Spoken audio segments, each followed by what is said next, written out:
I've literally told this kid 50% of it's under 200,000. 100 times.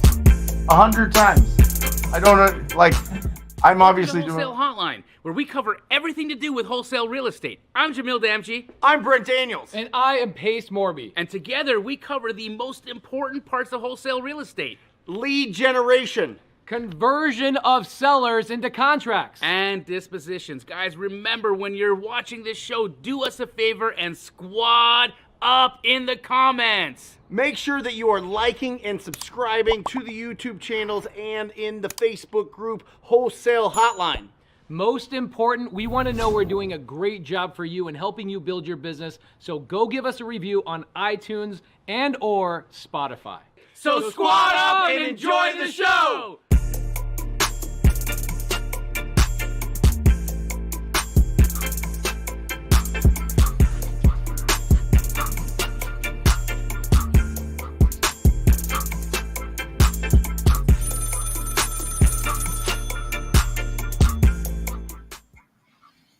Welcome to Wholesale Hotline number 110. I can't believe it. I am Brent Daniels, Mr. TTP, Mr. Talk to People, and I will be joined shortly by Jamil Damji. He will be in studio here, and Pace Morby, who will be hopping on, having a little bit of technical difficulties, but will be hopping on at any moment. So it gives us time to really get everybody engaged in the comments section. I want you all in the comments section to make sure that you let everybody know where you do business. And if you have some speciality, right? You have mastered whatever it is, whether it be wholesaling or sub-2 or seller financing or fix and flips or development, whatever it is, I want to make sure that you put it in there so that people can squad up with you and connect, because that is the point of this show. The point of the show is to connect with each other, because this is all about collaboration. It is not about competition. And that's what I want to bring up this quote, because I absolutely love this quote. And this is from Mary Kay, and she was old school sales. She had a huge pharmaceutical company before the Kylie Jenners were out there. There was Mary Kay, and she said this, and I absolutely love it. Pretend that every single person you meet has a sign around his or her neck that says, "Make me feel important." Not only will you succeed in sales, you will succeed in life. And I think that this is very interesting, right? This is very interesting because oftentimes we feel like it's us against them when we're negotiating with a property owner. Or how about this? The topic of today, building a robust and unbelievable cash buyer database. How about when we're working with cash buyers? How are we making them feel important? Obviously, by providing the best opportunities in the marketplace for them, right? But also, how are we communicating? How do we know what they're looking for? How do we know what their speciality is? Because I will tell you this, without a doubt, real estate, being a real estate investor, being a real estate entrepreneur, there are levels to this game. And it all comes down with understanding different exit strategies, understanding and recognizing potential. I've said it last week. I'll say it this week. I'll say it every single week till the end of time. Recognizing potential is so incredibly important. Speaking of recognizing potential, we have the best of the best on here. Pace Morby jumping on. What's up, brother? Do I have potential? It's recognizing potential. That's what you teach. That's your whole thing, right? Yes, Instead of just going cash as is offers as one shot. What about if somebody has a good property, but they want full market value for it? You know, what do you do then? How do you make income on these deals? There's so many different paths, whether it be referring it to a real estate agent or listing it yourself or doing a creative deal where you're giving them or the Morby method or novation agreements or sub-2 or whatever else it is. But that's how you build your experience in this game, is by understanding what exit strategies your cash buyers, when you're starting out in this business, what exit strategy your cash buyers are implementing. Because the more you understand how they're implementing it, the more deals that you can do that other people will pass up on them because they don't recognize the potential. I love that. There was a deal I did like 4 years ago, and I had a mobile home. This is so freaking hilarious. You know that big mobile home development I did with Jesse and Evo of Batch Leads a couple of years back, that 50 lot deal that we did? So it was about 2 years prior to that. I run into a mobile home on land, and I didn't have the ability to lock it up at any lower price. And and the seller wasn't open to creative finance. They needed to like pay for a back surgery. It was a whole thing. And so I go, man, I don't know what to do here. I don't know what to do here. Well, I find this guy named Jason. Jason pays, he goes, what'd you lock it up for? And I tell him I lock it up for like $200,000. He goes, I'll pay you $1,000. I'm like, done. I'm out of the deal. Paid you $1,000. I walk away. Yep. Oh my gosh. This guy, it wasn't a fix and flip. He tears it down, builds a 2-story home. He ends up showing me like a year later how much money he ended up netting on this deal. This guy ends up making like $300,000 on this deal. Yeah. Because his exit strategy was different than what I actually understood. He understood the potential of that property, and I did not. That's it. Highest and best use. What is the highest and best use of that property? Not only it's highest and best use, but it's also understanding that different people, we all kind of start out when we're budding and we're new at this thing, and we're just kind of growing, and we find an ugly house, and a lot of people do a flip, or they house hack it, or they do like a burr strategy, or they do something where it's pretty basic. The structure of it is pretty well known. I mean, it's kind of hard to really screw them up. Maybe you're not making as much, but you're making some sort of a profit. When you start getting into really big type of opportunities, these are things that people build businesses around. This is the things that people, hire 5, 10, 15 people to run for them. Like these are big type deals, but it starts with finding your deals, right? Finding some opportunities and then growing from there and getting that experience. Unless you have mentorship, unless you have coaching, or unless you have, a family member or a connection that you have the opportunity to go in and cut down the learning curve. Yeah. I never had that. Did you? I feel like I actually had the opposite. I feel like I had people that would hold me back from my ability and my potential. Jamil, do you remember the relationship I was in when I first originally met you? I was under somebody's thumb here local. Uh-huh. Do you think that person was trying to get me to rise to my fullest potential, or keep me under their thumb so they could control me and guide their potential? I mean, honestly, dude, I think that individual and his partner were doing everything they could to keep you away from seeing the potential that you had in the business, but on top of that, from understanding exactly what was happening. I mean, that's from growing.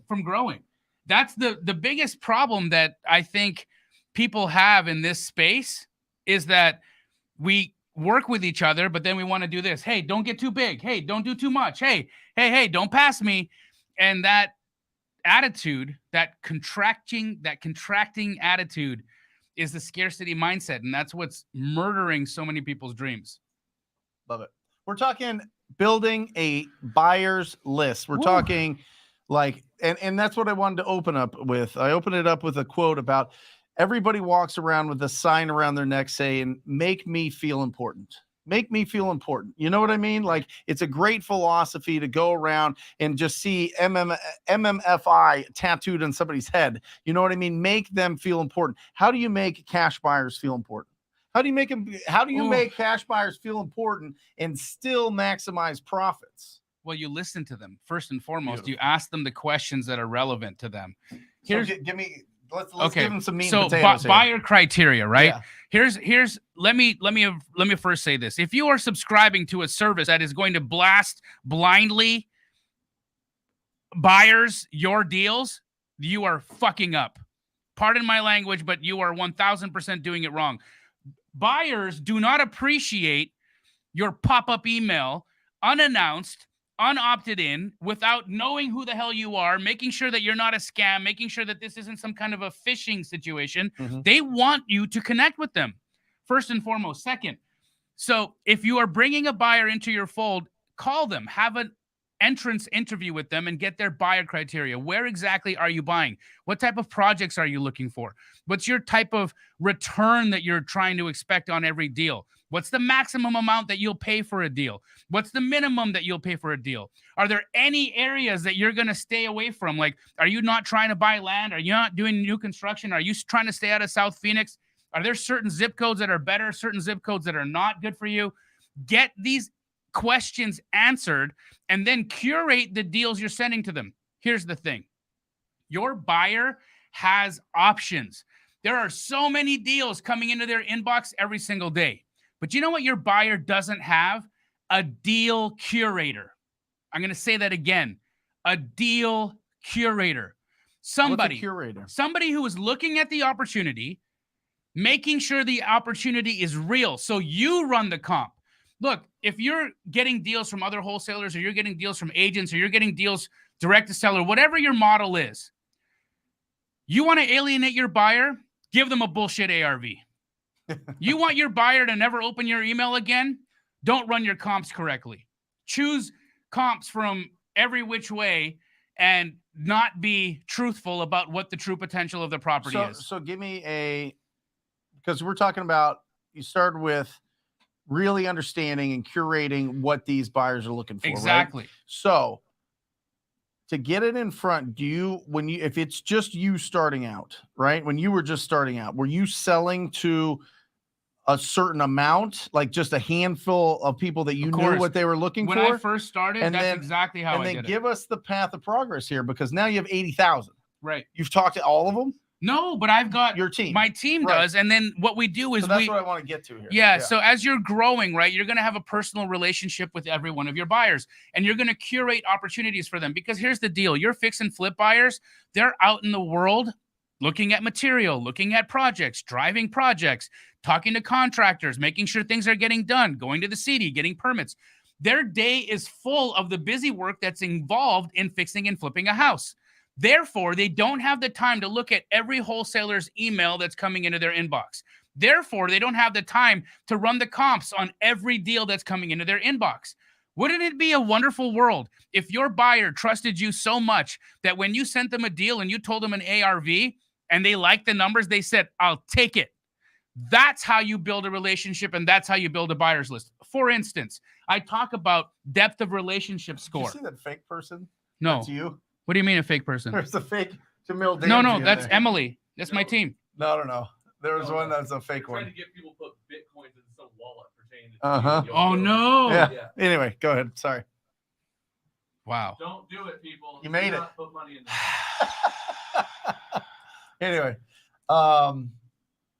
yes. so building it this up, includes curating. with when you're JVing, when you're bringing another person's deal to the table and you have an option on it, you're allowed to market that deal. Yes. You're curating opportunities. You're gathering a great deal from Brent. You might be gathering a great deal from Pace. You might get a great deal from Keegley. You might get a great deal from this wholesaler, this agent, and you're putting them all together. You're running the comps to make sure that the deals are actually deals, that the ARVs are actually real. You're looking at the pictures and you're identifying, is this remodel still a cosmetic remodel, or did they not factor in the fact that half this house was burnt? You know what I'm saying? Well, look at the So opportunities. there's two sides, and I'm going to play the flip side of the coin, because I have Investor Lift. Yeah. And that's to help my students that want to be blasted out. Jeremy blasts it out, starts building relationships, see who responds, gets them on the phone, And does has the it whole been thing. fruitful? It has been.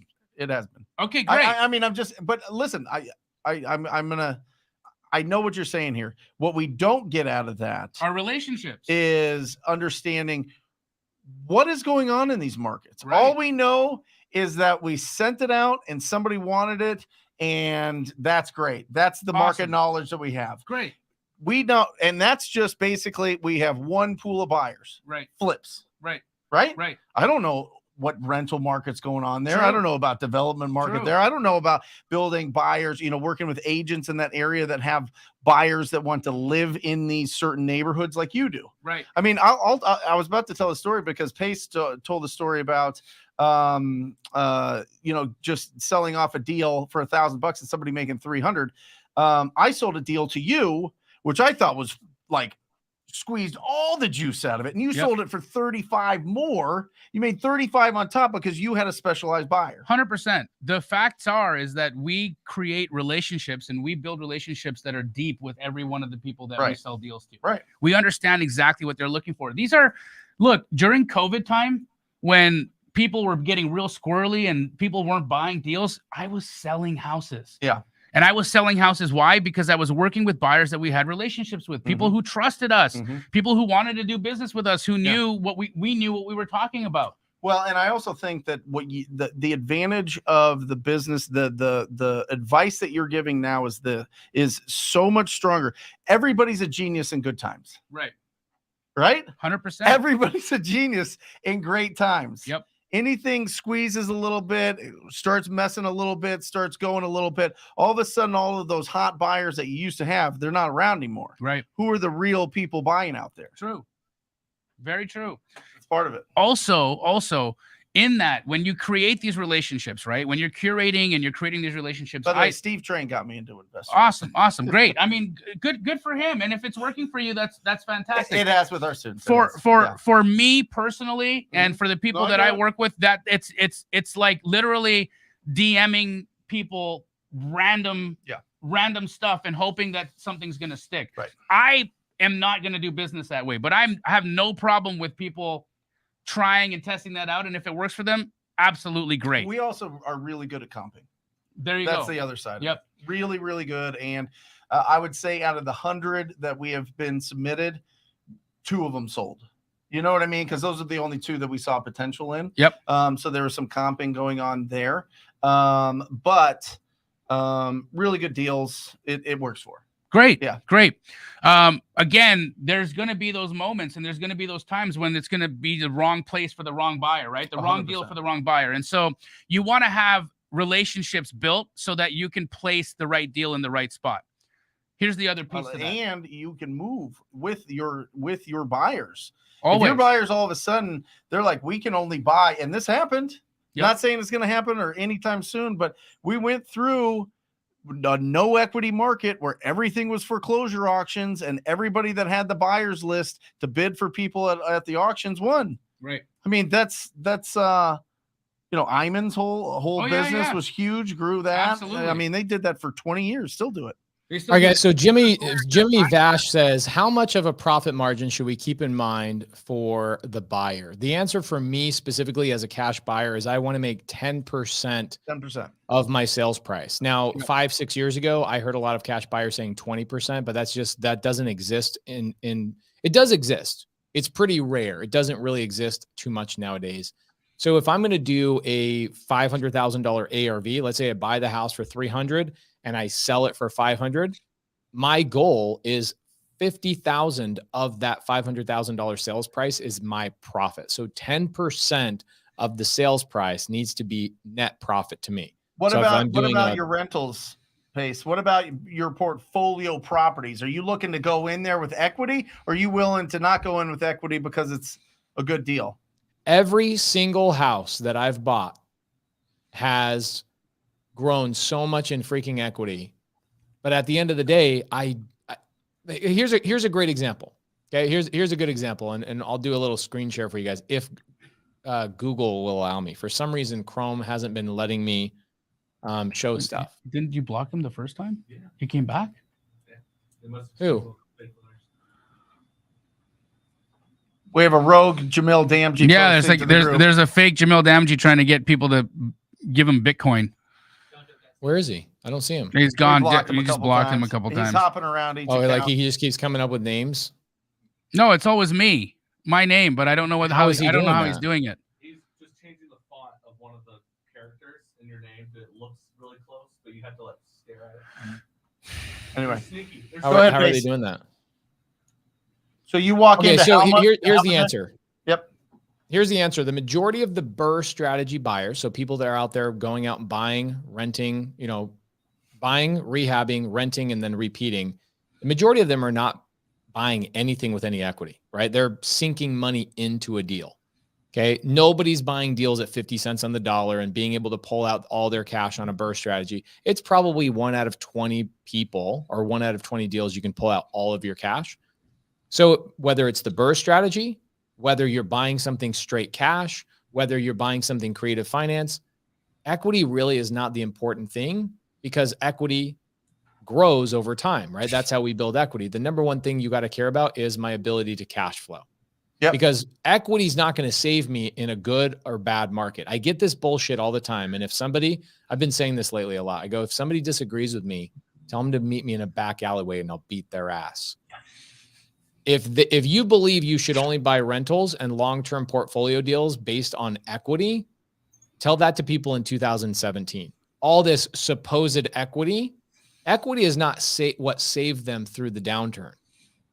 What saved them through the downturn was their ability to cash flow. So buy deals that will cash flow no matter what's going on in the market. Do your research on what's going on with rental rates in your market. In Maricopa County, over the last 75 years, we have not had a dip in rental rates more than 1% in 1 year. And that was in 2008, dipped for like 6 months, 1%. And then since then, it's been shooting up like crazy. So find a market that your rent rates are appreciating, even in 2008, even in 2001, even in 1983, when there was all those downturns. It doesn't matter what your equity is. It matters what your ability to cash flow is. Cash flow is why people put things in their portfolio, not because of equity. Love it. What's the percentage on your cash buyers that are buying for their portfolio versus their, like, a fix and flip? Or I'd say about 70% of our or- buyers, 70% of our buyers are fix and flip buyers. 30% of them are some form of cash flow appreciation or capital protection buyer. Yeah. Yep. Got it. And is that just Phoenix? Because you guys are No, everywhere. that's nationwide. Okay. That's nationwide. That's the avatar of what we go after, right? So we have a whole team, our intake team, their entire job. And that's the largest department that we have at I know. King Lee. If you ever come into our office, you'll see the majority of my office is intake. Yeah. Intake is the department that builds the buyers lists, right? So Figures out what they people are figures looking out what for. people are looking for. Then they they open the door to create the relationship. They get the legal opt-in. Once we have the legal opt-in, then it's a disposition rep's job to reach out to that person and start to develop a relationship and do business with them. Again, what I was, and I wanted to just make a quick mention about Investor Lift. Investor Lift is great. That's actually a fully developed platform. What I meant about taking a list and blindly blasting, that's when you see these posts in Facebook. Hey, I got a buyer's list. Send me $100 and then you can have my buyer's list and you can send. Guys, don't do that. Yeah. That's not how it's done. That is not how it's done. If you want to figure out how to ban your email, if you want every one of your emails to go to spam, do that stuff. Yep. But the real way is to develop a You're talking hundreds of thousands of dollars. Yeah. Right? People are setting up fake escrow companies. People are setting up fake title companies, fake bank accounts, fake names, fake emails, sending out fake deals, getting EMD wired to fake banks. This is happening out there. Buyers are getting savvy. They want to know that who they're dealing with is real and legitimate. That's why we have what's called the depth of relationship score. If you guys haven't seen that video, I put it out on my YouTube over 1.5 years ago, where I score every one of my buyers on a level of stickiness. Love it. Sticky buyers, guys. Sticky buyers. What's the range? 1 to 5. Okay. Right? And that's from transactional to a full-blown friendship. Okay? Transactional is like, hey, I don't know you, you don't know me, I got a deal, you want to buy it. We're just dancing around each other, about to do business, possibly. But that's a transactional relationship, right? Again, there's nothing there. That person doesn't have any loyalty to me. In fact, if they found that deal somewhere else cheaper, they would forget me in a second and they would go do the deal with someone else. Right. If there was ever a way for them to get me out of the equation, they would take me out of the equation, because I'm nothing but a transaction to them. Got it. So you need to elevate your buyer to a level of depth that gets them to a place of transactions with you, to a place of a relationship with you. That's how you build a sticky buyer. And again, no platform, no list, nothing is going to give that to you other than you personally taking the time to get out of your way and to get into the other person's perspective. Here's the deal. When we're wholesalers, we're always sitting on our side of the fence. We're looking at it from like, how much money can I make? What can I do with this? What's my maximum potential here? How can I keep all the coins? The buyer on the other side has a perspective. It's like, what does the earth look like from the moon? You ever thought of that? What does the earth look like from the moon? That's how different you and your buyer think. So unless you can get into that person's perspective and see it from their point of view, getting a deeper level of connection with your buyer won't happen.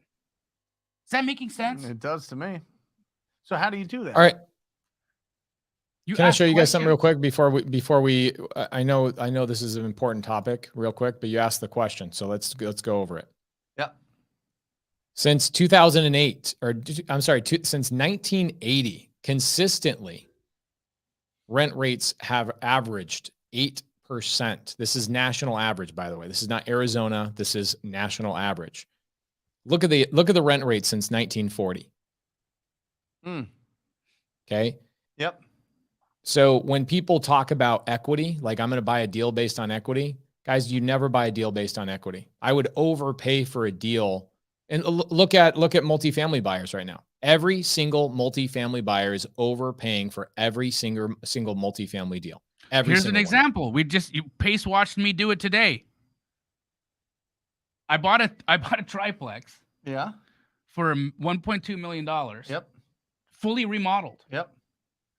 Here? Yes. Awesome. Fully remodeled. Yeah. Okay. Yeah. All the juice supposedly squeezed out of it. Yeah. Right? Yeah. But I hooked up with a person who has a relationship with a sticky buyer who has a completely different buying criteria than anyone I've ever met. Yeah. Anyone I would ever do business with. Okay. I just closed on the property today. Yeah. And I just signed the sale. Contract to resell it. Pace, how much money did I make? $450,000. Come on. Come on, baby. One transaction because of a sticky buyer, because of a relationship buyer. So one conversation, 450,000? Yeah. How'd you find that buyer? From a relationship. So I went to a networking event. I went to a networking event and I met. Oh yeah. Sorry. I met. Yeah. Ring the bell for me, baby. True that. So I go to a networking event and I run into a lady named Sophia Willits. What's up, Sophia? She is a local multifamily only investor, agent, broker here in Phoenix, Arizona. At the networking event, Pace and I actually spoke at it. It was at Ryan Zolan's event at El Jefe. Yeah. Sophia was there. She said, I would love for you to come and speak at my event if you would. I said, sure.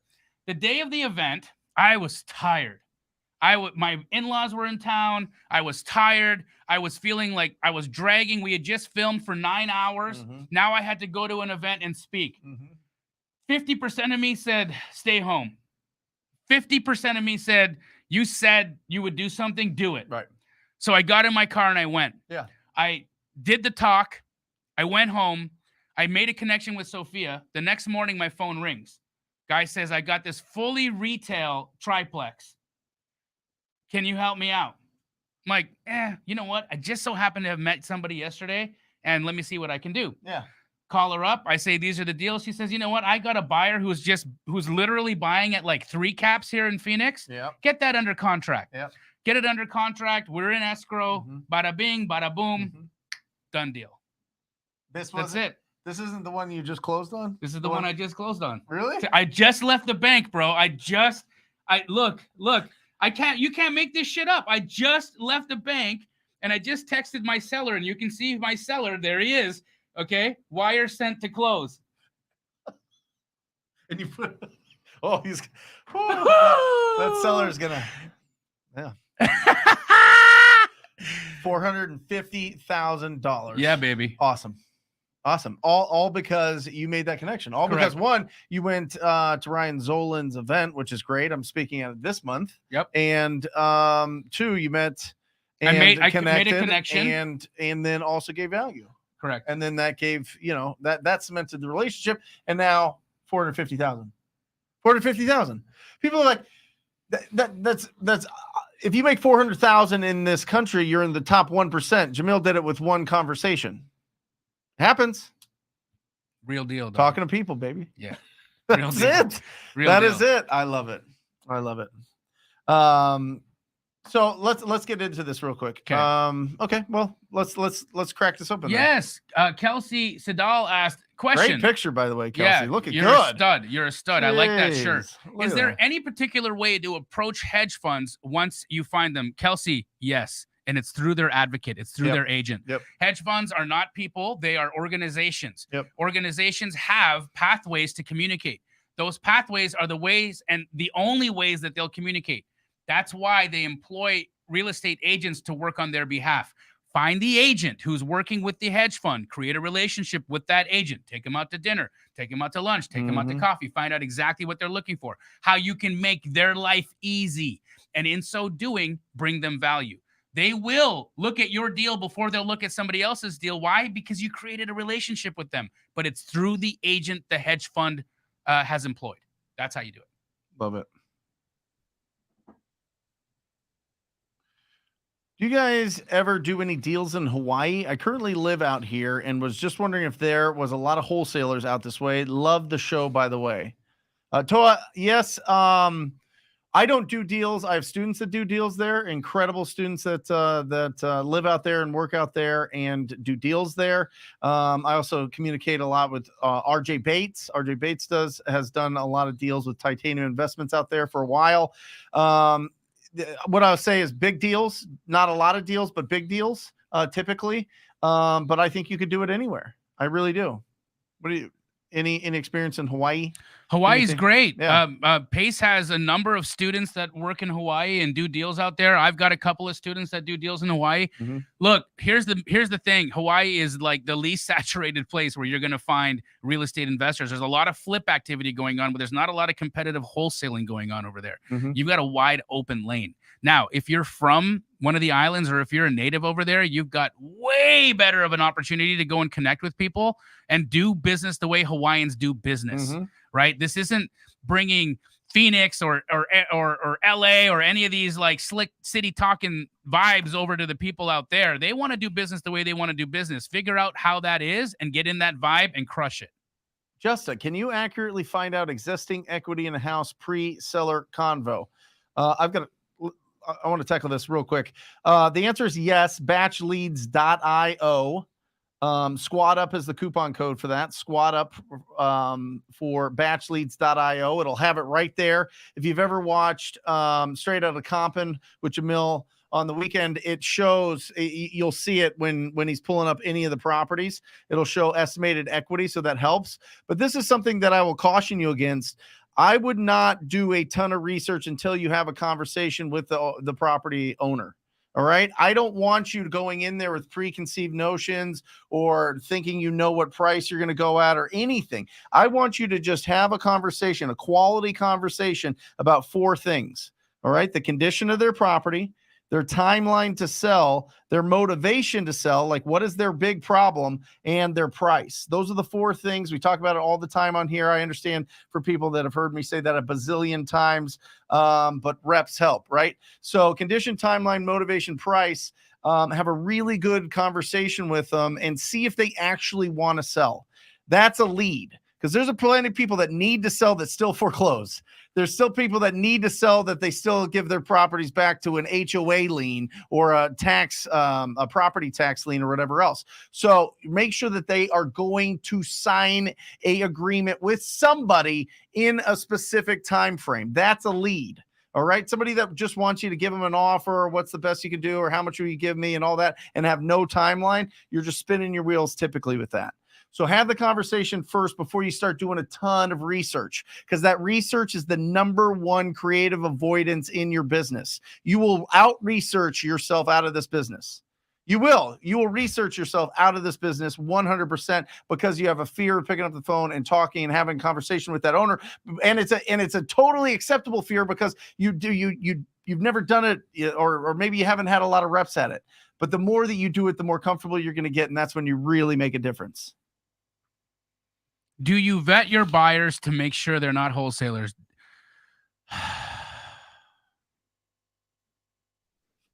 I had to take a moment there. Take a moment. Because that is the shittiest question I've ever been asked on Wholesale Hotline. And I don't mean that in a negative way to you, brother. It is because you've been brainwashed into believing that working with wholesalers is not cool.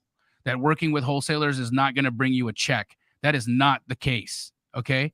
I work with multiple wholesalers, hundreds of them across the country.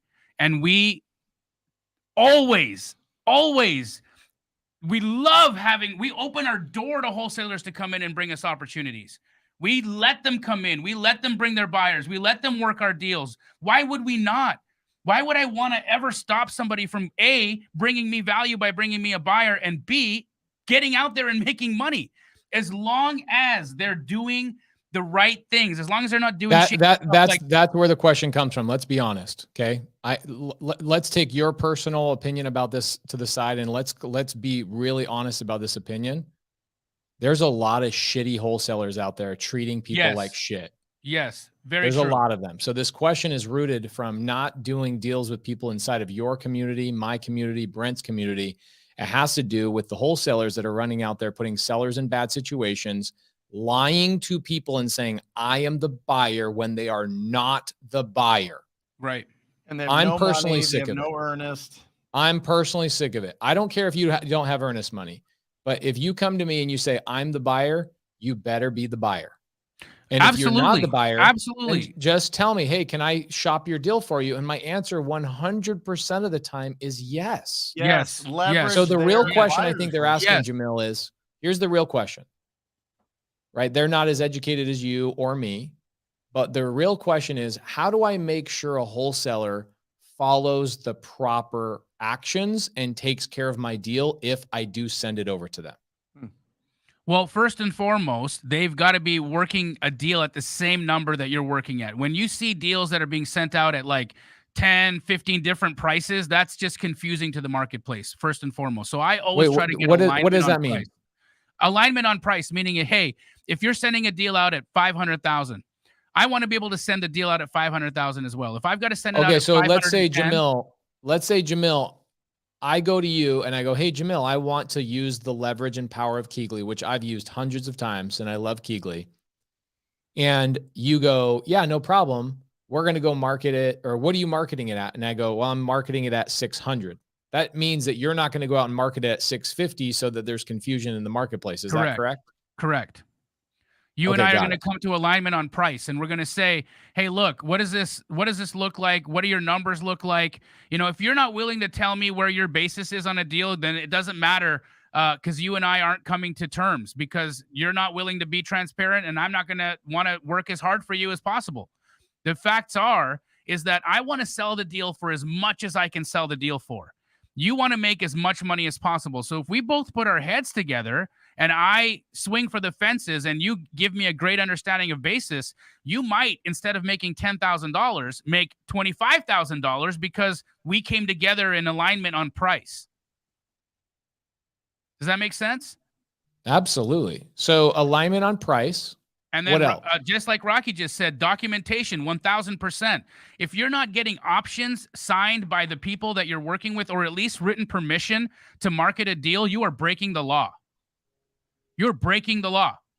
You need to have equitable interest in a contract in order to market that contract. Tell me, let's explain that a little bit more in depth. You said a word, equitable interest, that's going to go over most people's heads. What does that mean? Equitable interest is the term for having a marketable right to sell a contract. That's equitable interest. So, for instance, if I put your property under contract and it's a ratified contract, meaning it's been signed by the seller and myself, I've opened escrow at title and I've got earnest money in, we now have a ratified contract. That contract is now marketable. And I can sell the equitable interest in the property. Equitable interest meaning I have interest in the property that equates to this contract. I can sell that contract for a fee. But if I'm just sending out an address with a price, I don't have equitable interest. That's why people are getting themselves in trouble. That's why they're getting themselves a bad name. That's why they're called daisy chainers. That's why they get dragged through the mud and ridiculed, because they're not communicating and being transparent with people.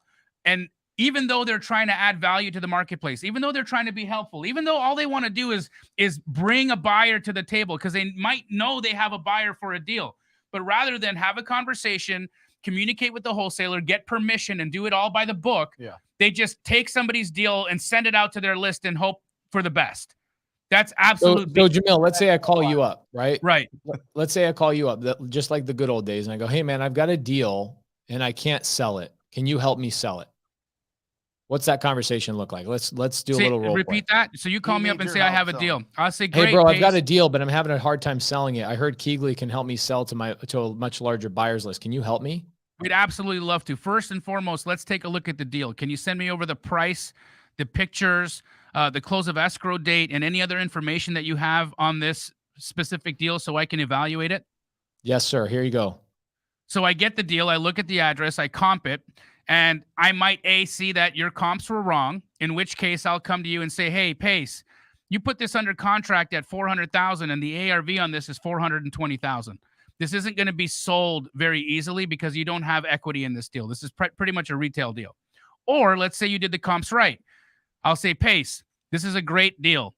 You have it under contract at $400,000. The ARV on this is $550,000. I think I can get a buyer in this right now at $450,000. Would you be cool if I sent this out at $450,000 and I try to split $50,000 with you? Are you into that? You are? Yes. Great. I'm going to send you over an option right now. It's just going to give me the right to market it. It's going to be non-exclusive. I don't want to tie your hands from being able to go out and find your own buyer. So if I wanted to go time. out and decide to market it myself, I can do that simultaneously? Hell yeah, dude. I don't think you're going to be able to get what I can get for it, but I don't want to tie your hands. Amazing. So so what if I find a buyer and you find a buyer at the exact same time? How do we decide which buyer we go with? Practically impossible. But if we'll look at the timestamp, but however, as I said, it's not exclusive. So even if your offer came in after mine, you can decide how you want to play because you have all the control. It's non-exclusive. I'm trying to be helpful here. I want to bring you an opportunity, but I don't want to tie your hands and I don't want to make you make less money. Love it. Here's a question. If you guys don't mind me answering this, actually ties into what's that? Guys, if you're getting value out of this, please hit the like button on whatever platform you're watching. If it's YouTube, if it's Facebook, it really helps us bring incredible people into our world. It exposes. When you hit a like button, it like shows it to a ton of people. It's wild. So if you're getting value out of this, I'd love to see that. We've got 700 people on here and we've got 27 emojis. So if we could get that up over 100 here real quick, we'd really appreciate it. That's all we're asking. Just smash that like button and let's rock and roll. Go ahead, Pace. So Jordan says, for beginners, how much earnest money is required for on and off market deals? Okay, so Jordan, let me answer this very specifically. It depends on the deal and whether it's on and off market. Usually if it's on market, real estate agents are asking for 1% or a couple $1,000s. A lot of times you'll see $1,000, $2,500, 1% of the purchase price, $5,000, right, is kind of the significant weight. If it's off market, a lot of times with my wholesale team, we're locking up deals with anywhere between $10. Yes, sometimes we do $10 earnest money, all the way up to $1,000 earnest money, depending on the conversation we had with the seller. It all depends on the conversation we have with the seller. The earnest money is never pre-printed in the contract. So that is not a predetermined dollar amount. It is based on the negotiation with whoever was talking to the seller. Now, for anybody that says, how do I get earnest money? I'm actually doing a live specifically about this regarding transactional funding. I did a 4-hour live yesterday, all about raising capital. If anybody watched, I had 900 people watch it for 4 hours with me. Didn't push a product, didn't do anything. One thing I ran out of is I ran out of time. What I planned on doing was giving away $10,000 yesterday, and I ran out of time because it just so many questions. Tonight, we're finalizing that 4-hour live with a 5th hour, and I'm going to give away $10,000. I will tell you exactly how to never worry about earnest money ever freaking again. So, but earnest money, Jamil, what are you typically seeing on your on-market deals? I don't really screw around with on-market deals too often. It depends on the market, right? So here in Arizona, on-market deals, I'm putting up $2,000. In LA, $10,000. So it's really market specific on how much they are going to require. And funny enough, I will be doing a live on Friday specifically to earnest money. So not on transactional funding, not on hard money, but specifically to earnest money and on-market deals. It'll be in the chat as well. The link for that on Friday at 10 a.m. Arizona time. I'm going to be doing it with Ryan Zolan, actually, because you know his entire business is MLS. So we're going to work with you on how to do these MLS deals. And in fact, we'll actually back you. And I'm going to show you exactly how I can back you on all of your MLS deals or all of your agent deals and be the individual who puts the EMD up for you. I think my people are putting the link in the chat. So if you don't mind, So you can you're also, their buyer? I'll either be their buyer or we'll back them. What does that mean? Back the earnest? We'll back the earnest. Got it. Yep. Awesome. Make sure you guys get it 10 o'clock Pacific Standard Time. Is it on your YouTube? Is it on It's on the Air Meet. Yep. Air Meet? Yep. Okay. So Air Meet. When is yours, Pace? Tonight? There's a link. Yeah, it's immediately after Wholesale Hotline for just 1 hour. Make sure the teams put that in there. There it is. Pace's Zoom tonight. There you go. Perfect. So if you guys, if you have more time after this and you want more, Pace has a Zoom tonight. Make sure you jump on that link in the comments section. There we go. Kamahai's answer, great. Off market, we do 1% of purchase. That's very standard, Kamahai. That makes a lot of sense. And that's true for on market as well. On market, the agents are typically going to ask for that. If we do $1,000 as a base just in Phoenix, and usually they're fine with that. Some people do $100. I've heard some people say $10. Some you don't even need earnest money to make a contract valid. It depends on which state you're in. So make sure that you see if it's required, if you need to put consideration down. That's what earnest money is called, consideration down to make a contract valid. Oh, and sorry guys, mine's not at 10 a.m. It's at 3 p.m. 3 p.m. Friday. Sorry, I'm so dumb. Sorry guys. We have a flight at 5 p.m. p.m. It's right? 3 p.m. 3 p.m. on Friday. 3 p.m. on Friday. We have a flight at 5 p.m. on Friday, right? Yes. Okay. But we're flying private, so they can wait. Yeah, that's true. Pace and I are taking a jet to Miami to go speak on the 10X stage. Oh, you're allowed to say it? Oh.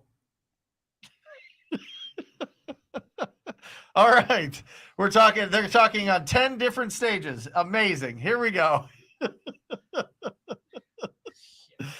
All right. Moving on. We need Jerry Norton. Well, we'll bring Jerry Norton on for sure.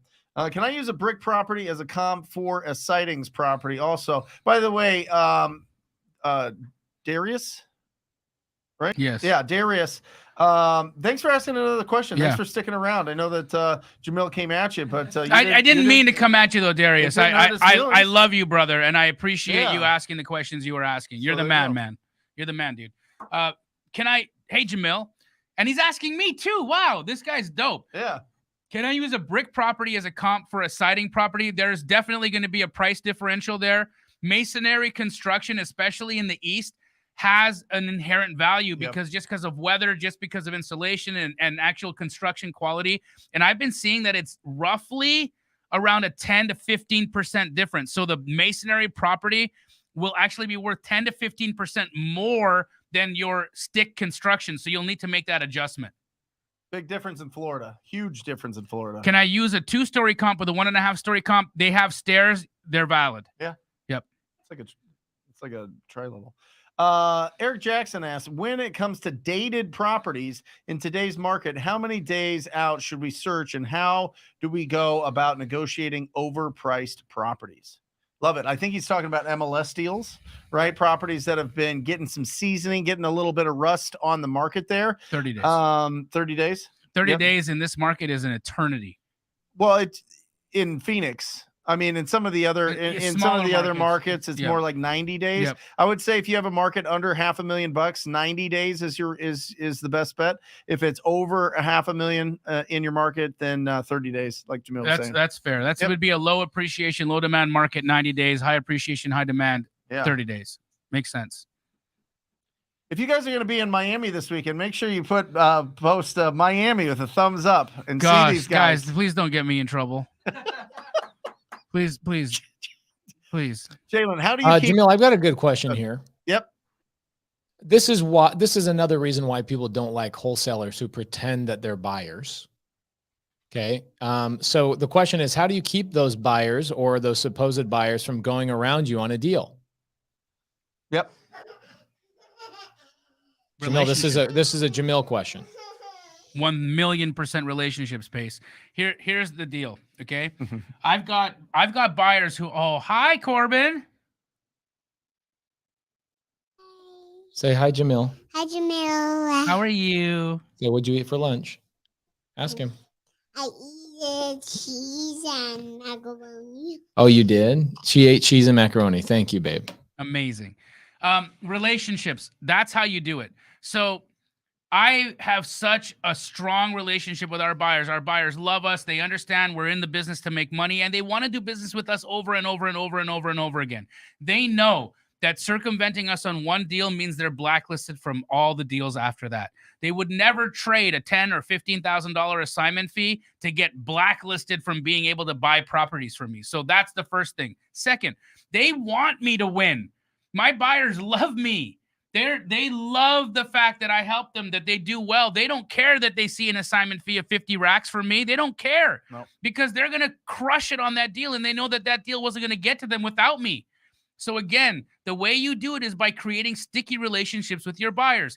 My one buyer, Jack Liebert, okay, I have hundreds of these, but one of them, Jack Liebert, he's on every other wholesaler's list. I could go and take a deal from another wholesaler's list and bring it to Jack and say, hey, Jack, here's the deal. And he'll say, hey, I just saw it on this other guy's list. And he'll pay me to buy it from me. Mm-hmm. Because he trusts me, because he understands that if I'm involved in the transaction, he's safe. So that's how you do that, brother. Also, listen, when you have a signed agreement and somebody's trying to backdoor you, they are actively trying to get that property owner to breach a contract. Breaching the contract could lead to a lawsuit. So it's really first of all, it's really gross when people try to do that, and it really doesn't happen a tremendous amount of time. And if it does in your market, you need to build a squad that is so strong that you are on a group text. We're on a group text with some of the baddest dudes in the state. And if somebody crosses any of us, everybody hears about it.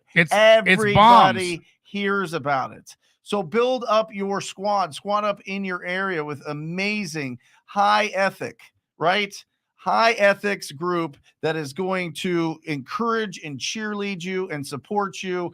And if anybody crosses somebody that's in a rough tries to backdoor you, let everybody know about it. Here's an example, okay? So the individual that Pace was talking about earlier that put him in a bad situation, that put his thumb on him and ripped him off for $1.8 million, that guy. Mm-hmm.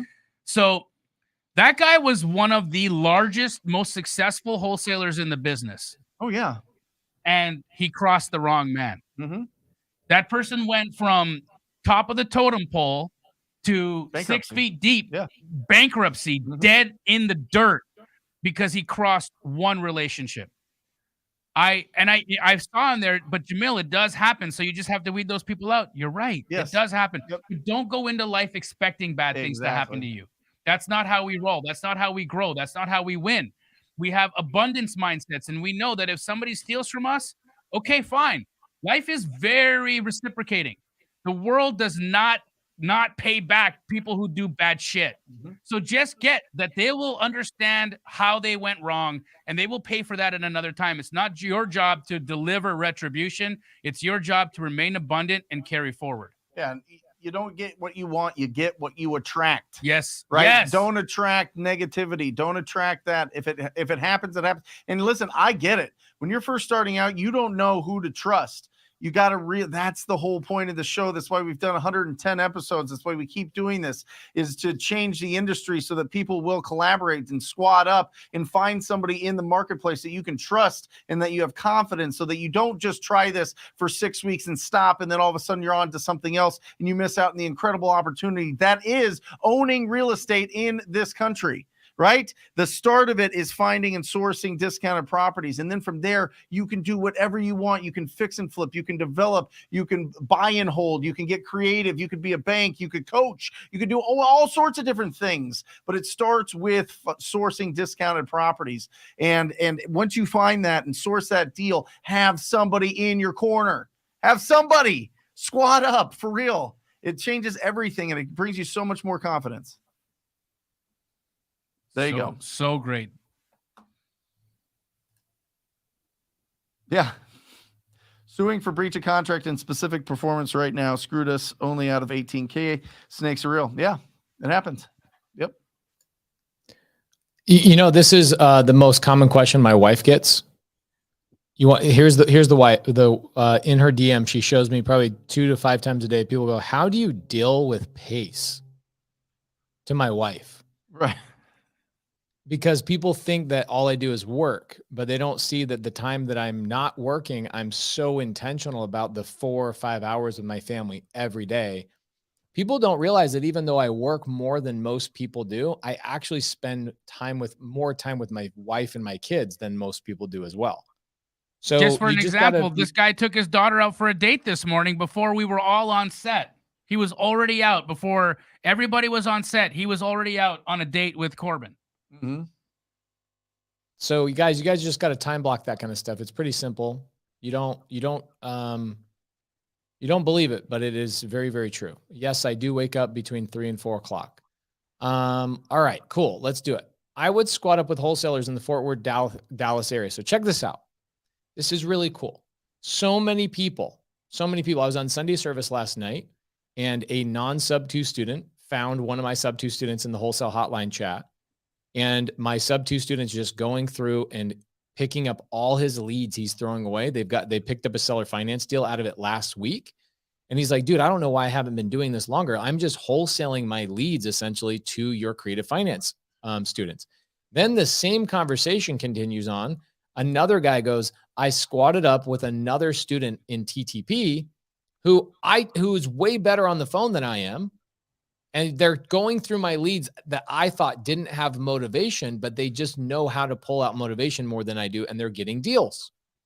Dude, this is all on Sunday service last night. Then I get another person that goes, I'm squatting up with astro flipping students that are selling deals for me that I couldn't sell otherwise.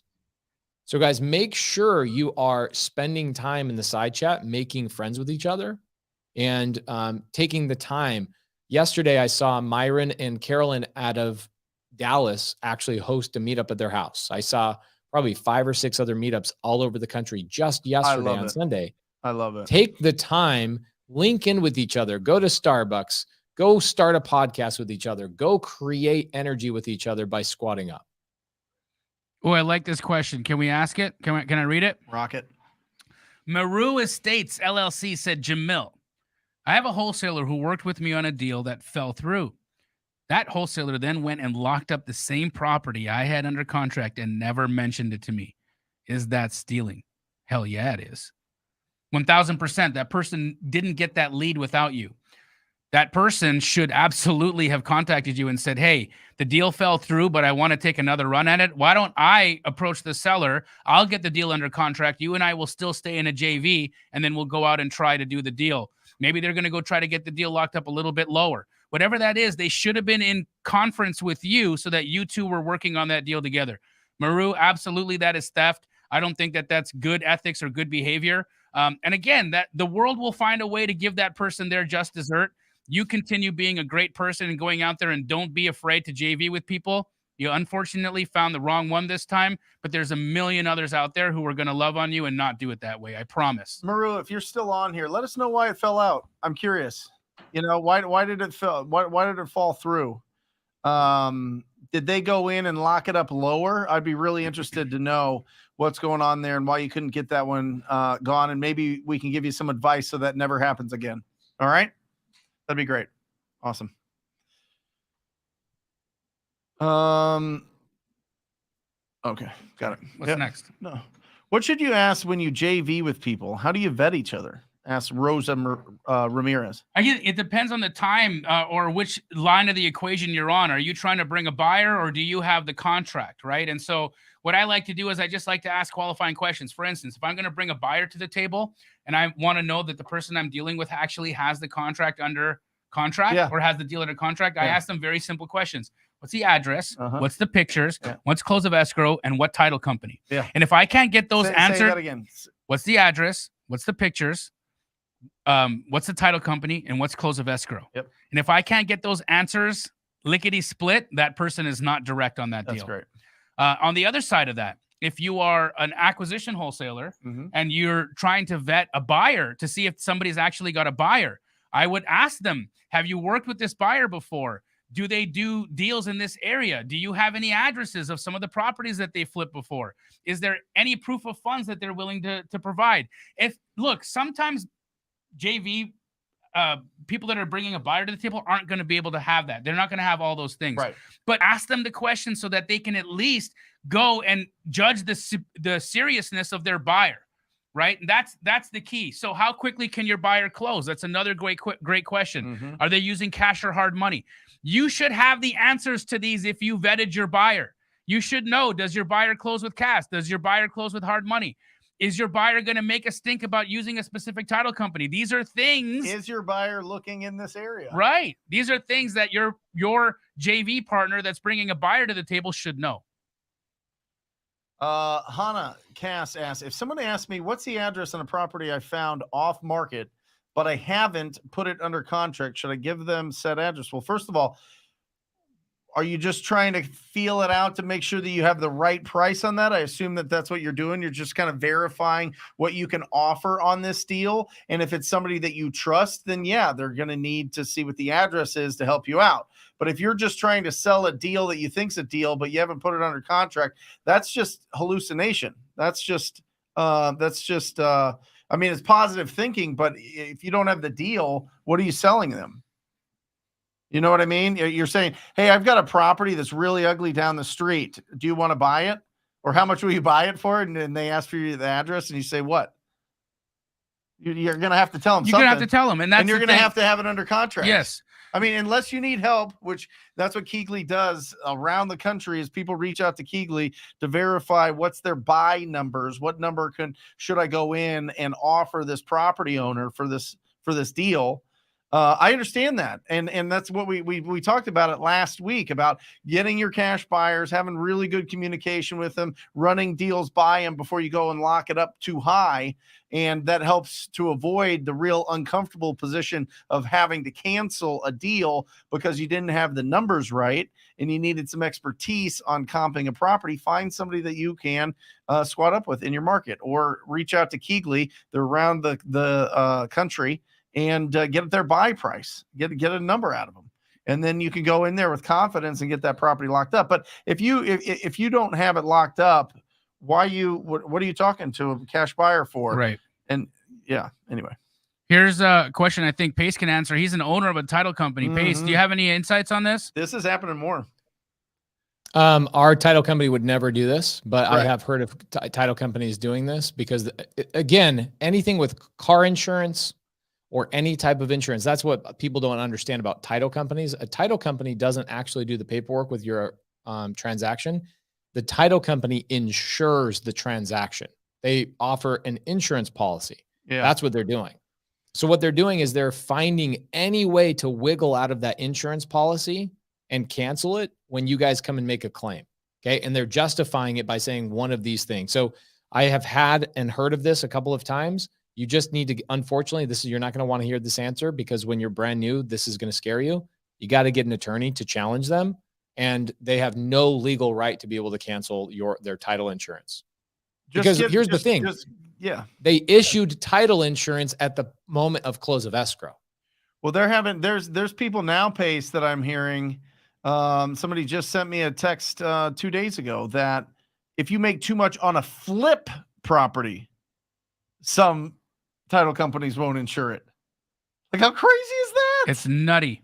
So No. first of all, there's a difference first of all, here. find the right. We're talking two different things here. Let's not confuse the audience. He's talking about an assignment fee. I'm talking about profits done on a deal. That's the same thing. They're saying you're saying they won't insure it in the first place, right? Which I've heard of as well. What they're saying is, have you ever heard of a title company reject the claim because you made too much money and coming back? So that means that the title had already been issued. No, that's ridiculous. No, I've heard of it, people challenging it and them trying to squeeze out of it, but it's incredible. Maybe twice.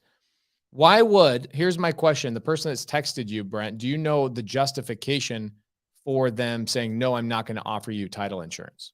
For the title companies? Yeah. Why would they justify that? They are hedging that it's not loan fraud. So you buy a property, you fix it up, you sell it for a huge profit, and somehow the owner's involved in it, or somehow it's not a arm's length transaction. Interesting. So- You know what we should do is we should get the CEO of a title company on Wholesale Hotline. Let's next do week. it. Hey, Pace, I think we might know a guy. We do know a guy. That's exactly where my mind's at.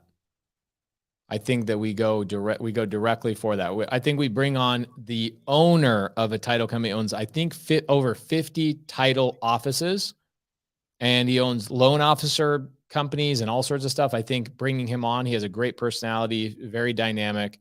I think bringing him on and talking about this kind of stuff would be a really awesome topic. Awesome. There's been a number of questions in the chat about my hard money. So it's flip2fundllc@gmail.com. It's private money, guys. I'm not a hard money lender. I'm a private money lender, and I will actually have to underwrite your deal. So don't just send that out to people and be like, hey, Jamil's giving me a loan. If you don't send me deal details, there's no loan. So understand it's going to be treated like a private money loan, but flip2fundllc@gmail.com, and we'll get you a proof of funds for your offers. And if you are wanting to figure out how to get 10 offers out every day, click on the link for my live on Friday at 3 p.m. We'll help you get 10 offers out every single day.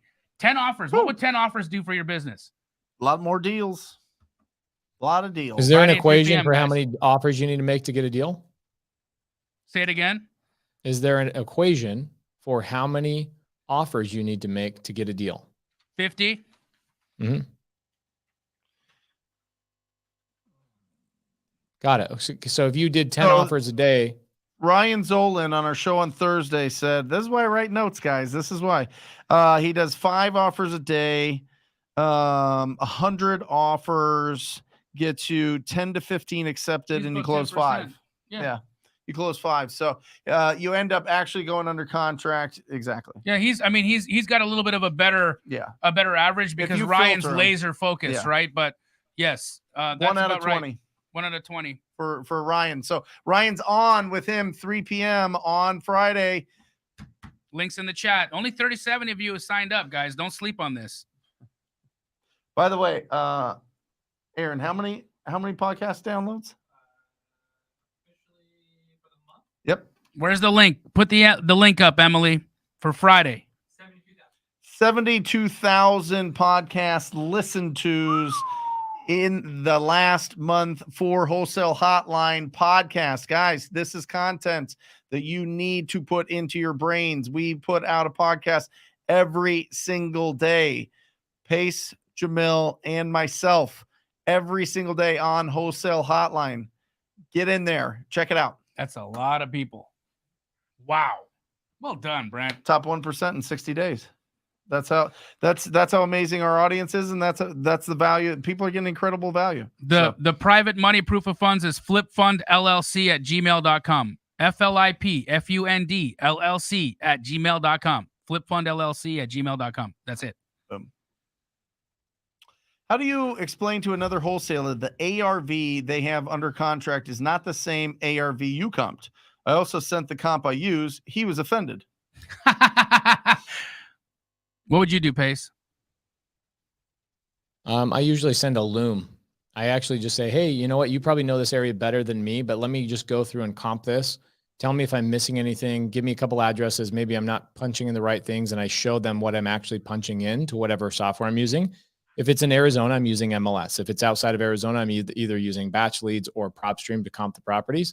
And I actually just make a loom video, and I take the 5 minutes to build the relationship, because again, everything in this business comes down to relationships. I do the same thing with real estate agents. And then you never know. There's been times where I go through and I comp something and they go, actually, you missed a property right here, and here's my justification for it. And I go, okay, yeah, I guess I could kind of see, I could see how you could make that argument. And we then have a conversation in a friendly Discord. I never turn into a fight. I always assume I'm wrong. And I lead with that conversation of like, hey, I'm going to assume I'm wrong, but let me just show you how I came up with this. Tell me where I made my mistake. Same words, different tone. Listen to me. Hey, I'm going to assume I'm wrong here. Let me show you how I came up with this. And maybe you can tell me how I'm wrong. I love Same that. words, different tone. I will do the exact same thing. I'll say, hey man, I think I'm missing something. Because I'm seeing a completely different ARV. Can you send me the comp you used to get to that? Yeah. And they will typically then backtrack and say, well, no. Or they'll say, here it is. And then I'll look at it and I'll say, you know what? You crossed 2 major highways, a freeway, and you're in another state. It's Kansas City, Kansas, not Kansas City, Missouri. You ever comp out there? Oh my gosh. That's wild, bro. Yeah. And I'm gonna tell you guys something really important about this topic, by the way. I never get bothered by wholesalers sending me bad deals, Me neither. except for the big wholesalers that know better, and I know who they are. The ones that know better, they're just looking for an idiot, and they're looking to pawn a bad property on a stupid person, and they're manipulating their buyer. Yep. They know better. But 90% of wholesalers actually think that their ARV is appropriate, legitimately. And so what does that pose for you? It poses an opportunity. Most of these wholesalers are watching YouTube. They're watching YouTube. They're learning how to comp on a couple of things. They're not like, it would take multiple times of watching how to comp and practicing, which is why I tell people go watch Straight Outta Comping with Jamil. And instead of consuming, try and beat his ass and say, oh, there's the address. Let me see if I can comp it faster and see what I come up with. That is the only way you're going to learn how to comp, is to actually comp. So it takes practice in order to be great at comping. Okay. It takes practice. And what happens is these wholesalers, they don't mean a lot. They don't mean anything negative by it, but they have just learned how to comp by 1 or 2 YouTube videos. They think it's simple. And then they go out, lock up a deal, they send it out, and they think that that's a deal. It doesn't mean they're bad people. It just means that somebody like you needs to take 5 to 10 minutes and say, hey man, come down to my office, or hey, come down to Starbucks. Let's talk shop. Let's figure out how to JV on some stuff. Let me see what you're thinking. How did you come up with that comp? I'm super curious. It gives you an opportunity to strike up a relationship. Literally, you can build an entire business of just getting on wholesalers' lists and building relationships with them and saying, hey, can you tell me how you came up with that? Oh, that's amazing. Great insight. Amazing. And become friends with them. Next thing you know, you're the person in town. Everybody's sending deals to. Like, there's too many ways to make money in this business. And none of them include being mean or rude to anybody. That's so just build it. 100% pace. You got to be a nice person to people. There you go. When you buy a property for fix and flip, do you use the highest ARV possible, or you use the lowest ARV to build some cushion for yourself? Great question. Great question. I always look for the top comp. You know, listen, if I'm going to do a fix and flip, and I don't do a lot of them, and now the only fixing up and that I do is selling to hedge funds. But when I did, I was going to do a really good product. And I was going to see what was going on in that area and make sure that I did something that was really, really, really nice. And so I was going to go with the top sale for my own deals, because that's showing me what people are buying these deals for right now. Maybe even a little bit higher once you get to it, because of appreciation has been bananas over the last, 15 months. So what do you think? I always go with the high comp. Yeah. I think in wholesale, we're selling potential. So I want to show the maximum potential. I don't want to show the crappy comp, or the one that, because look, I'm expecting that the person I'm going to sell my deal to is going to go all the way. Mm-hmm. That's it. Yeah. What about you, Pace? When we wholesale deals? No, when you guys are doing your fix and flips, do you guys look at the top comp in the neighborhood to base your numbers off of, or the lowest rehabbed one in the neighborhood? My partner, Cody, always uses the lowest one. Got it. Because I'm the buyer. You're asking about for fix and flip, right? So when I'm fixing and flipping, we like to have a nice surprise waiting for us at the end of the project where we make way more money than we planned. And so my partner, Cody, will go in and say, hey, I think if we sell for the lowest comp in the neighborhood, had a teeny little remodel and a refresh, we're going to make 40 grand. This is a safe bet. Let's go in and buy the deal. We go and sell it. It ends up selling for over the top comp, and we make $120,000. We're all surprised and happy, and it's amazing. But my partner, Cody, who underwrites my stuff, is usually looking at the lowest comp in the neighborhood, because there have been times, actually, I have a deal right now where the appraiser chose the lowest comp in the freaking neighborhood and we had to fight him on it. And we couldn't win. So it was either go another month and put it back on the market or just secede and move forward. And I'm glad Cody based it on the lowest comp in the neighborhood. Jamil and I are in these streets fixing and flipping. We know what it's like. So as the buyer, I'm going to protect myself and look at the lowest comp. And I understand that the wholesaler is always going to look at the highest comp. And when we're sending out deals, we're doing the same thing. We're sending out the highest comp saying, hey, this is your potential if you do this style of renovation, or you open up walls, etc. But for us, when we make a decision to take down the project, we actually look at the lowest comp. Cool. Real quick, what do you guys are speaking at an undisclosed thing in Miami. What are you guys going to talk about? What are people going to hear about? Pace. We're going to talk about how relationships will change your life, basically. Awesome. Are you guys speaking at the same time? We're going to be on the stage at the exact same time. The duo. We're also going to be talking about our journey on how we got there. Sure. I think that's it's a testimony to intention and action. Yeah. When 3 years ago we had a dream to be in that specific situation, I know. and 3 years later we're going to be there soaking that in. That's it. Nothing Awesome. like it. Boaz, how do you comp in non-disclosure states? That's a Jamil batch thing. leads. Yeah. Batchleads.io/squadoop. 100%. That's interesting. So why is that such a common question, Jamil? Why do people keep asking that same question? Because it's impossible to comp deals in non-disclosure states using Zillow or Redfin, because that information's not published. So non-disclosure means that the state or the people are not required to disclose how much they paid for a property. And oftentimes they opt out of doing it. So the only way to find out how much something is sold for is if a service can tap into the MLS, or if that service is able to find out how much the loan information is on that property, and they can extrapolate what the sales price is based on that. Batch Leads does a blend of both. That's why we trust it for running our comps. Okay, so what's interesting about this is I think the question is coming from mostly from people who are not paying for software to help them comp. Do you think that that's the thing? Because I've never had a problem comping in non-disclosure states ever. And the thing must be because I've just paid the fee to have access to. Is that really the answer? Yeah, I mean, there's no free service that'll help you comp in non-disclosure states, right? Because it's expensive to get that data.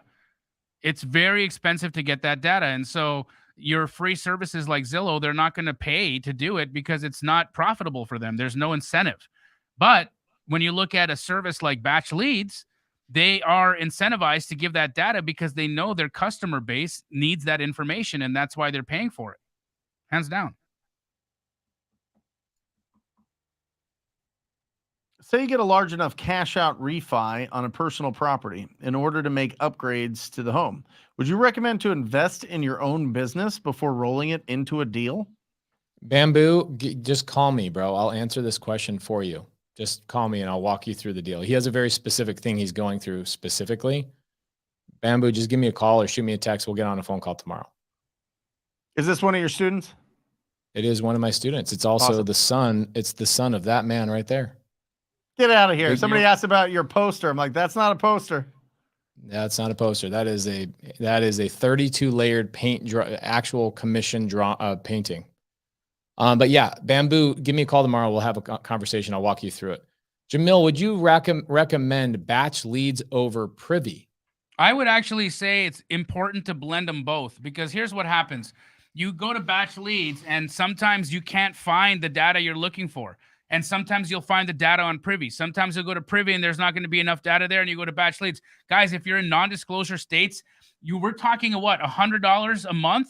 If you're serious about this business, get serious about the tools that you need to do the business, or go get licensed and not have to have any of these things. But in the meantime, when you're not a realtor and you're trying to get access to the comping tool or the comp information, I use both. I use both. I think it's important because I've been in a deal in Dallas, Texas, and I look at batch leads and there's nothing there, and I'm like, and I see hundreds of houses near it. Yeah. So how can batch not get any data here? It's because none was available to batch at the moment. But I go to Privy and it's full, and vice versa. It'll be the same way. I'll go to Privy, there'll be nothing. I'll go to batch leads, it'll be populated. So I use a blend of both. Love it. I do too. I use This both. has popped up so many times on the Upstream show, and Jamil, and I don't know how we haven't answered this. I don't quite understand this as well as you do. Do you want to answer this? Absolutely. Yep. Zach Elver asked, an agent presented an exclusive right to buy contract. How can I amend it so the agent is protected, but I'm not tied to just one agent for X amount of time? So what Zach is asking about is the exclusive buyer broker agreement. And how that typically works is an agent who's you might have cold called, or you might have called to say, hey, I'm looking for a property that's in distressed condition. Can you find me something that's dated that I can put an offer on? And they said, yes, but I'm going to send you a document that's going to protect me. So I go out and spend time working for you, but I want you to be able to use me for the deal. Now, here's the problem. Real estate agents are going to try to trap you into a 6-month relationship with them on a blanket buyer broker agreement. And that's when you go, actually, I do so many transactions, or I work with so many different real estate agents in the city that it wouldn't be fair for me to sign an exclusive buyer broker agreement with you. I'm happy to sign a buyer broker agreement with you, but it needs to be property specific. That's right. That's it. That's it. So property specific, Zach. I've had people do it for one day. You know, you want to send me stuff, we can do it for one day, or it's even better for property specific. But most of the time, Zach, when they're going something like this, you're going to want to dig a little bit more into that agent's experience with wholesaling and investors, because they might be really, really new and their broker told them to do that and they just don't know, or they might be like all beat up over years of not doing as many deals as they want. So they're like, I want to make sure that if I do work for you, I'm getting paid. You know, it's just a bad customer service, to be honest. So just dig in a little bit deeper there. That just might be their initial shield of protection, but dig in deeper and see if it's really that important. Referrals. Yeah, 100%. Yeah. Agent outreach, It's not even CTO close. property solutions. Agent outreach costs me nothing. And Half of the properties in my portfolio came from wholesalers who couldn't do anything with the deals. Yeah. It's the return on that is infinite. Knowing a strategy that somebody else doesn't know is an infinite return, and not having to pay for those leads is an infinite return. So that's a marketing strategy. Jamil talking about referrals. It's a marketing strategy. It costs $0. Now, if you are texting in mass quantities to real estate agents, it might cost you a little bit of money, but at the end of the day, your cost per contract doing agent outreach or wholesaler outreach and working either referrals with probate attorneys, referrals from realtors, wholesalers who don't know what the hell they're doing with creative finance, those are infinite returns. Okay. Yep. Outside of those things, if I had to choose a marketing method to spend money on, I definitely would not choose direct mail.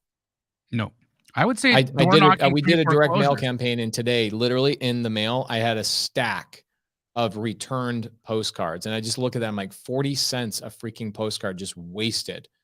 Just wasted. Not only did I have to skip trace them, but then I have to send out the postcards. It's just like, I freaking hate direct mail. Even Pay-per-clicks up there too. What's that? Pay-per-clicks up there too. Yeah, very expensive. Hard for somebody that's barely getting into the business to get really like a lot of momentum, because you spend a lot of money to get a contract. My feeling on pay-per-click, if you're going to start out brand new and you're not good at closing contracts and you're not ready to close those deals that are coming in, those leads are too expensive to gamble on whether you're going to close them or not. This is why cold calling and texting, door knocking, those three, driving for deals, are always going to be the 4 best return on your investment, because you're not overspending in order to generate leads. And when you fail to close a contract, it's just practice, but it's not a loss of money. If you're doing direct mail or pay-per-click when you're just starting, you not only got a lot of practice and wasted you didn't waste time, you got a lot of practice, but you spent a lot of freaking money. Yep. So stay Somebody away from asked, the. do you have a VA reach out to agents? Not my favorite way to do it, because I'll be honest, That is it's tough rough. if an agent wants to get on the phone and have a conversation. But if it's the only way, if you don't have the time, and They there's, have time. but if they don't have the time, 168 hours. I don't believe it. 168 hours in a week. you They can should find an hour. you should be doing the agent outreach yourself, 1000%. Because look, an agent is a sophisticated real estate professional in most cases. They will chew and up. they will chew up a VA most of the time. But it depends on how well the VA is, right? Because I know too that Start Virtual, they're training VA specifically on how to deal with agents, right? And so because they're doing that, our VAs specifically tell the real estate agent, "Hey, I represent a company looking for X, Y, and Z." They never represent themselves as the buyer. Because that, you're right, agents see through that so quickly. They want to talk to a real principal, right? Yep. So that's, make sure that you're Make working, a pass, let them know, filter exactly, through, then get on and the work phone. with the right company. Don't go get some $3 an hour VA who doesn't know what they're doing. Like, really work with somebody that's training the people correctly so that they're actually having meaningful conversations or setting appointments for you. That's it. And that would just be a setter. Your VA in that sense would be a setter for you. They're just setting an appointment. They're not representing anything. They're not trying to be a buyer. They're setting an appointment for you to call that person back later on. Love it. Hey, Aldo, where can I find some good cold calling script? Go to talktopeople.com. Or what do you guys have? TTPinsider.com? TTPinsider.com. Yep. TTPinsider.com. A ton of resources for you there. Quashawn Carter, I'm gonna make this one really simple for you. Look in the comments. I just gave you a YouTube video where we broke down memorandums and Liz Pendens with an actual real estate attorney named Sean St. Clair. That YouTube link that I just threw in there will give you an hour and a half specifically about memorandums and Liz Pendens from Sean St. freaking Clair. There you go. Yeah. Most of the scripts are based off of TTP. I would say most of the scripts I see out there are also because he's the renditions guy of Brent Daniels. He's the guy. Listen, it goes back to that great question. What's the best ROI? The best ROI is use this thing. This thing, it will literally make you millions. You know what I mean? Call agents, call ugly houses, call other wholesalers, call title companies, call hard money lenders, call the guys that bid down at the foreclosure auctions, call the guys that buy properties from tax sales, whatever it is, find as many people as possible. If you want to really build a big, heavy bank account, with getting these assignment fees or flips or whatever else to help fund all the other exciting things that you want to do, building the portfolio, expanding and scaling your business, paying off your consumer debts. All of those things happen with big piles of money. And you get that from this thing all day. If you want to have one habit, this is the habit. It's not looking at it, it's using it and having a really great, fun, exciting, energetic, personal tone. Like that's what you want. And just do it every single day. And is there repetitious boredom? Absolutely. That's how you become a millionaire. It is. God, being a rich person is boring. Yeah. It's the same thing over and over again. Focusing, My life focusing, is routine. That's it. That's it. I think that's it. Yeah. Pace, tell them again what you're doing right after. Guys, I did a 4-hour Zoom yesterday all about raising private capital. Did it for free. I just get a lot of questions about people saying, how do I raise private capital? Where do I find these people? So I broke them down into personality types: whales, sharks, dolphins, swimmers, gators, and camels. And I came up with personality types, where to find these animals, who they are, what they're asking for, all that kind of stuff. Everybody had a blast. And unfortunately, that I planned on it being 4 hours and it should have been 6. I ran out of time. And so tonight I'm going to do 1 more hour tonight, just finishing it off. And I have $10,000 that I'm giving away tonight as well. That's left over from last week. Last week, Jamil and I gave away a $12,000 car on Wednesday night. Oh yeah. It was dope. I delivered it. We turned it into a YouTube video. The guy just cried his eyes out. Mr. Clifford. Clifford. He has cancer, couldn't afford his car payment, sold his car a year ago. He's been basically taking the bus for the last year. So we gave that car away last Wednesday. That was great. And then Friday, we gave away $10,000 also to Christina Solara in the audience. Wire transferred the money to her. Tonight, we're going to be giving away another $10,000 on that live. Why? Why am I doing that? Because I refinanced out one of my sub twos. And instead of paying my church 10%, I'm basically donating 10% of my earnings from that back into our audience. Good It's man. essentially my tithing. Let's just say it that way. So Love that. yeah, it's great. So guys, we are going to start that here in just a couple of minutes. What do you guys have going on this week? And that's right. Look at God. That's 1000% right. Look at God. Look at God working through Pace and everybody else here. Incredible, Pace. You're the man. Personally, I've got something going on Friday, 3 p.m. with Ryan Zolan, and we're going to teach you how to get 10 offers out every single day. Look, guys, if you haven't got your first deal yet, if you've got no system, if you got no process, if you don't know how to get 10 offers out before you wipe your ass in the morning, click on the link. Okay, for my air meet, it's right here. We are going to show you how to get 10 quality offers out every single day so you can get your deals done. That's awesome. Friday at 3 p.m. Wednesday, 10 a.m. Pacific Standard Time. We go live for 2 hours answering all of your questions. So make sure that you jump on there. If you had a question that wasn't answered here, make sure that you join us in the Brent Daniels YouTube channel, 10 a.m. Pacific Standard Time. And Thursday, we have a guy that is going to blow your face off with Ryan Zolan and I do a show called Millionaire Before 30. This guy was a millionaire before 20. Woo! And is just going bananas. This dude is on his way to really rarefied air. So make sure that you join us Thursday, 10 a.m. Pacific Standard Time, Brent Daniels YouTube channel. Pace. Guys, we already have, oh, sorry. I think I'm muted. Hold on a second. Let me pop up on here. There you go. Hey guys, I have already on this Zoom, 750 people on this Zoom. So come on over here. We'll end up having about 1,500 people. It'll be a blast. I'll see you guys over at that live. Thank you so much, everybody. Have a great night. See you later. See you later. Or just say squat up.